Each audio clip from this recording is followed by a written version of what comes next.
Hey guys, so today is day 10 of the circuit breaker. Today I feel like talking about real estate agent commissions.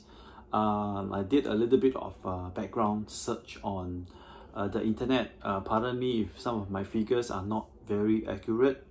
I follow a few US channels. I look at Australia and China.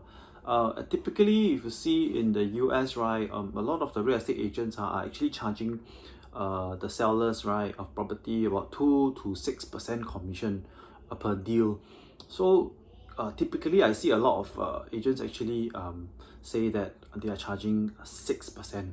Yeah, but of course, some of the companies out there are starting to charge lower because it's gotten very competitive, and I think some rich people have started their own startups offering a lower commission rates in the US. However, I think some of the big boy agents in the US, like New York, LA, they're still charging very high commission rates, right? So there must be some value proposition that sellers or their clients are still paying them, yeah, for doing this kind of work for them. For Australia, did dive a little bit there. I dug out some information. I think in Australia the commission rates are slightly lower, generally from 2 to 3% also paid by the seller. Again, I've never practiced there before. I really don't. I've never experienced it. But if you all have any feedback for me, you can PM me, you can have a chat about it. I'm very interested to know how the different countries work as well.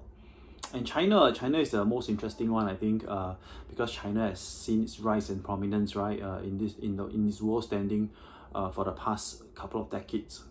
From what I know and from my conversations in China, it's slightly different. The real estate market, the buyers have to pay the agent's commission. Yeah, so the commission is around 2%. But on all these three countries, or even in Singapore, the commission is always negotiable. So you can always negotiate with the agent. For obvious reasons, if you lowball the agent, then they will not be motivated to work hard for you, isn't it? Yeah, same for me in Singapore. We have our running costs, our cost of living in Singapore as well. Yeah, so why did I take on this role as a real estate agent and not just work for any company? There must be some reasons, right? And then I still have to pay my bills and my living expenses. So yeah, these three countries for comparison's sake versus Singapore.